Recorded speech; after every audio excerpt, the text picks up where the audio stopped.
Sri Kapil Sibal. Thank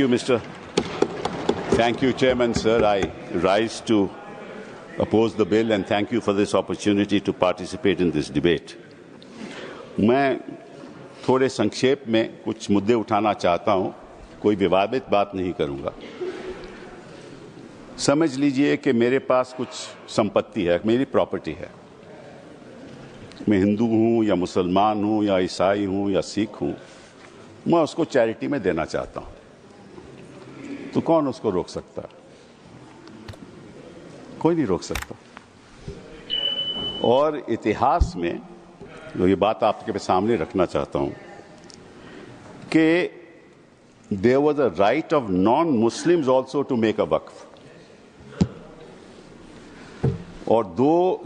और 1954 में और 1995 में जो प्रावधान लाया गया उसमें यह लिखा गया कि केवल मुसलमानों को वक्फ बना सकते हैं, कोई और नहीं बना सकता, प्रॉपर्टी नहीं दे सकता।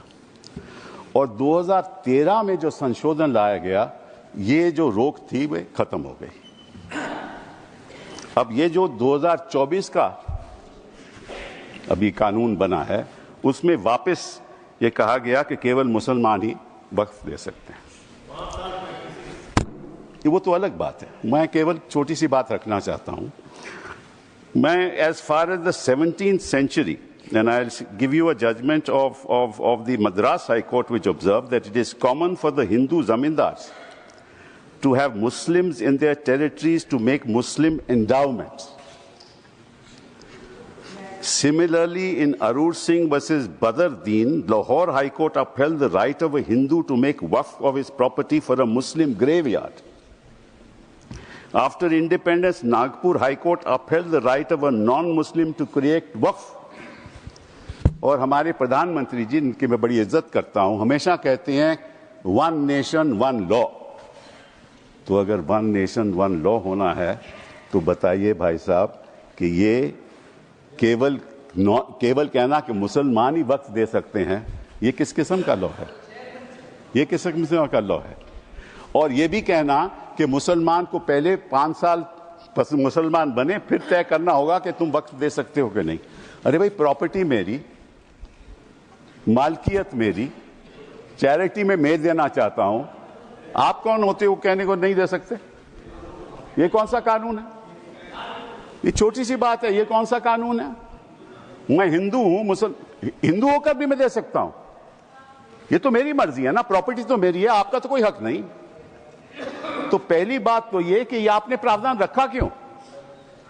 अगर आप one law one nation one law की बात करते हो कि सारे धर्मों पे लागू करो, कोई भी दे सकता है।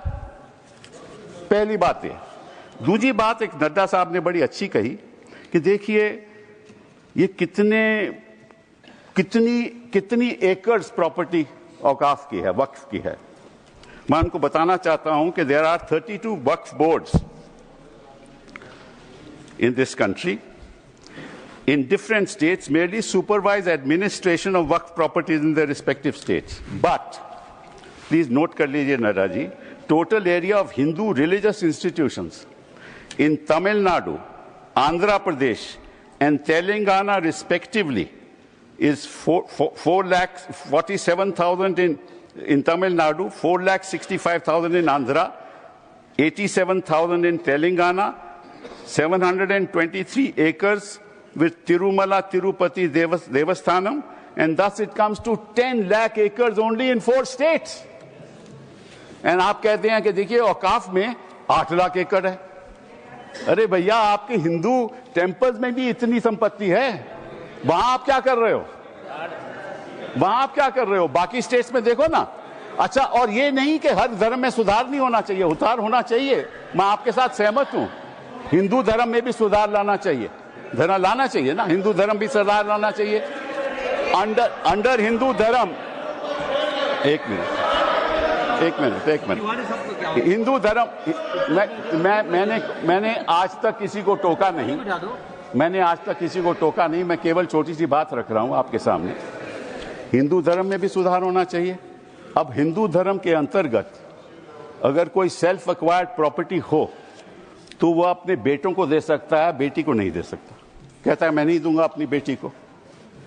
इस्लाम में भी है कि भाई को ज्यादा मिलेगा और बेटी को कम मिलेगा, इस्लाम में भी यह है। वहां वक्त से द्वारा सुधार हो सकता है, यहां कोई सुधार नहीं हो सकता। तो आप अगर महिलाओं की बात करते हो तो एक कानून लाओ कि हिंदू लॉ में कोई अपनी सेल्फ एक्वायर्ड प्रॉपर्टी केवल बेटों को नहीं दे सकता, वहां महिलाओं का हक होना चाहिए।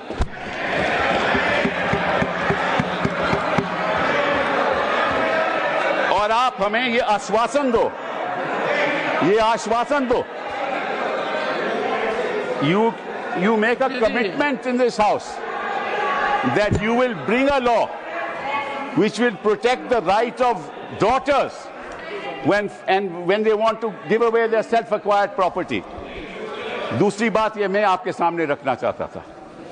तीसरी बात मैं आपने सामने रखना चाहता हूं। आपने कहा, और ये बात आपको वैसे जाननी चाहिए, शायद मालूम नहीं आपको बताया या नहीं, लेकिन ये जो बोर्ड है ये स्टैट्यूटरी बोर्ड है, पहले भी था, इसमें कोई नॉमिनेट नहीं होता था। मैं आपको बताता हूं क्या वो स्टैट्यूटरी बोर्ड था। Most nominees were of the government, पहले भी। MPs are there, judges of Supreme Court, High Court, civil servants were there, and the chief executive officer of the board is a civil servant. Government can give directives to the board and even supersede it. Tribunal members are nominated by the government. ये तो पहले स्थिति थी। तो अगर सरकारी यहां नियुक्ति थी तो गलत कौन काम कर रहा था? आपने उसको क्यों सुपरसीड किया? सब नॉमिनी क्यों आपने रखवा लिए? अरे भैया, पहले भी तो स्टैट्यूटरी बोर्ड था, तो आपने प्रावधान क्यों लाया? ये अगर कोई गलती हो रही थी तो मुतवल्ली से हो रही थी। होता क्या था कि मुतवल्ली इसी वक्फ में अब डील कर लेता था और उसकी वजह से ये मिसमैनेजमेंट होती थी। आपको उसको ठीक करना चाहिए था। हम भी आपके साथ हैं। पहली बार मुझे याद है, आई थिंक इट वाज 1954, कि तमिलनाडु के ब्राह्मण ने एक कहा कि हमारे यहाँ मंदिरों में बड़ी गड़बड़ हो रही है, और उसकी वजह से 1954 एक्ट बना। तो गड़बड़ तो सब जगह होगी, आपकी सरकार में भी बड़ी गड़बड़ हो रही है, वो भी हो रही है, वो ठीक है, वो तो गड़बड़ तो होती है, तो अब आपने क्या किया? अब बड़ी इंटरेस्टिंग बात है, आपने क्या किया? आपने कहा कि भैया अगर कोई, सर देखिए, आपने सबको 15-15, 20-20 मिनट दिए, मुझे 10 मिनट दे दीजिए, ज्यादा नहीं मांगता मैं, थोड़ा सा। सर कपिल जी, हम मुद्दे की बात कर रहे हैं, हम कोई पॉलिटिक्स की बात नहीं कर रहे। नड्डा जी ने कहा कि यहाँ कोई पॉलिटिक्स की बात नहीं हो रही, क्योंकि देश के भविष्य का सवाल है। Sir therefore the other thing I want to say कि पहले क्या होता था कि ये जो वक्फ प्रॉपर्टी पे इंक्रोचमेंट होती थी, अनऑथराइज्ड इंक्रोचमेंट होती थी, लोगों की अनऑथराइज्ड इंक्रोचमेंट, और सरकार भी इस पे कब्जा कर लेती थी। इसलिए जो लिमिटेशन प्रोविजन लाया गया, उसमें यह रखा गया कि जो 12 साल का लिमिटेशन ऑर्डिनरी लॉ में है वो नहीं है। किसी ने गलत तरीके से वक्फ प्रॉपर्टी का कब्जा कर लिया तो अगर लिमिटेशन की बात आएगी तो 12 साल के बाद वो उसको चैलेंज नहीं कर सकता। आपने वो वापस लिमिटेशन ले आए, मतलब कि उनका अनऑथराइज्ड कब्जा कायम रहेगा। तो ये तो आप इंक्रोचमेंट्स का साथ दे रहे हो, इंक्रोचर्स का साथ दे रहे हो। मतलब कि जो वक्फ प्रॉपर्टी में गलत कब्जा हुआ है वो कब्जा वैसे ही रहेगा, क्योंकि 12 साल बीत जाएंगे। ये किस किस्म का प्रावधान आप लाए हो? आप प्रोटेक्ट कर रहे हो वक्फ प्रॉपर्टी को कि इंक्रोचमेंट्स को प्रोटेक्ट कर रहे हो? फिर साथ साथ में आपने ये कह दिया कि district magistrate has the full power to decide as to whether it is वक्फ प्रॉपर्टी और not. This is what you have said. Now what inquiry will the district magistrate have in that case? He will decide on his own and his decision is final. You were talking about Article 21 of the Constitution and said कि ये जो वक्फ जो council है, इनका decision कैसे final हो सकता है, वक्फ बोर्ड का डिसीजन कैसे फाइनल हो सकता है, ये तो चैलेंज ही नहीं हो सकता in a civil court. Which decision of the district magistrate will you challenge in the civil court? You have said in this law that the decision of the district magistrate is final. And when he decides that this property is not waqf property, that cannot be challenged till he gives a final decision. So you can't deal with that property. You give finality to it. और वो जो आपने रखी है बात कि ये जो इंडाउमेंट्स हैं, ये जो वक्फ है, इसकी जो ट्राइब्यूनल की डिसीजन है ये फाइनल रहता है, ये आपने कहा ना। नो, अगर वो वक्फ ट्राइब्यूनल का डिसीजन फाइनल रहता है तो सिविल कोर्ट को तो कोई हक नहीं उसको चैलेंज करने के लिए। यही बात हिंदू इंडोमेंट्स एक्ट में है। हिंदू इंडोमेंट्स एक्ट में जो उनका मैनेजमेंट है उसका डिसीजन फाइनल है। थैंक यू कपिल तो जी। अगर हिंदू इंडोमेंट्स का डिसीजन फाइनल है वो तो आपको कोई आपत्ति नहीं, यहां ट्राइब्यूनल का डिसीजन फाइनल है तो आपको आपत्ति है। Thank you Kapil ji. ये है sir, thank you sir. Sir last one, Shri 1 second sir, last 10 minutes sir, last sir, okay last sir, the only, देखिए ऐसा है 2014 के बाद आपके पास टाइम बचा ही नहीं है संजय जी।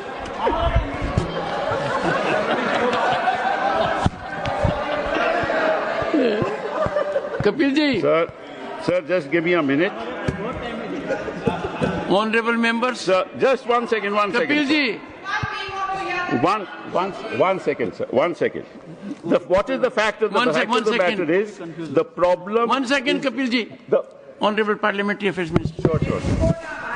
मेरे ऑनरेबल चेयरमैन सर, पिछली बार भी कपिल सिब्बल जी जब यहाँ बोले थे तो मैंने कहा था कि सीनियर एमपीज बैठ के हमारे साथ में डिबेट डिस्कशन में हिस्सा लेगा तो हम लोग अच्छा लगता है। लेकिन प्रॉब्लम क्या है कि वो कई बातें बोल करके सीधा चले जाते हैं, क्लैरिफिकेशन नहीं सुनते हैं। उनके बोलने से पहले 1-2 लोग बोलते हैं तो वो जरूर सुनते हैं, मगर उसके बाद वो कुछ ऐसा सवाल रख करके चले जाते हैं, फिर वो सुनने के लिए बैठते नहीं। तो रात को जब मैं जवाब दूंगा तो वो तो रहेंगे नहीं। तो इसका ऐसे परिस्थिति में मुझे क्या करना चाहिए सर, आप बताइए, क्योंकि ये तो बड़ा समस्या हो गया सर। कपिल जी एक मिनट, 1 सेकेंड सर, जैसे कि उन्होंने बड़ा, क्योंकि उससे सीनियर होने के नाते उसका सूझबूझ समझ, उसका इंटेलेक्ट को तो मैं चैलेंज नहीं कर सकता हूं, लेकिन जैसे कन्फ्यूजन बात करके चला गया।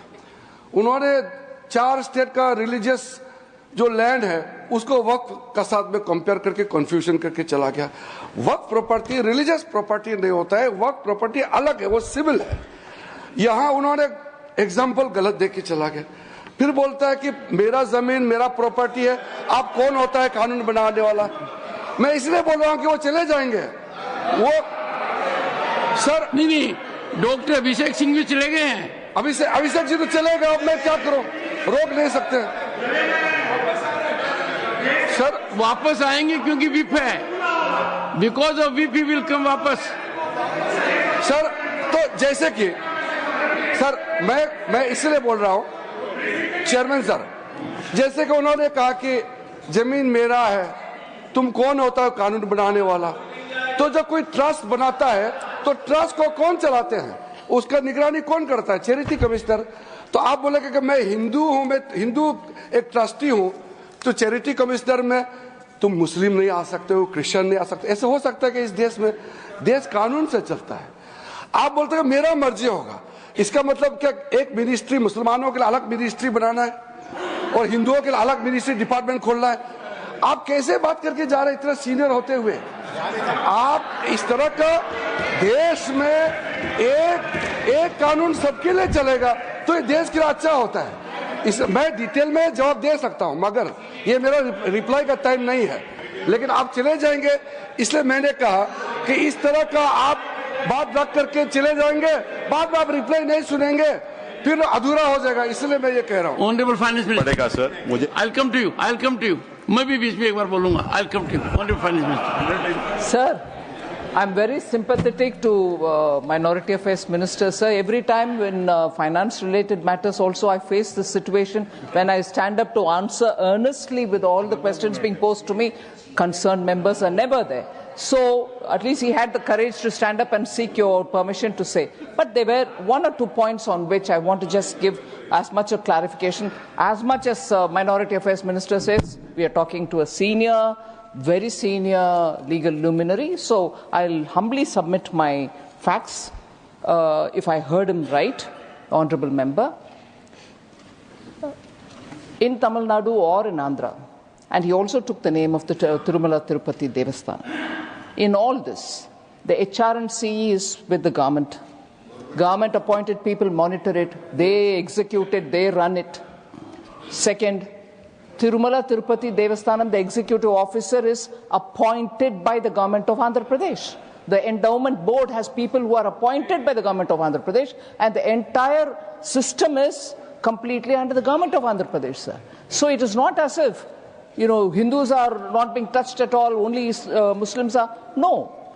There is a huge, in fact, it has led to a lot of feeling that Hindu pilgrims have started feeling that only our temples are being completely controlled by government and government-appointed men. And it is leading to a lot of confusion among the Hindu pilgrims also. It's a matter of concern for all religion. So it is I'm responding to the honorable member who spoke.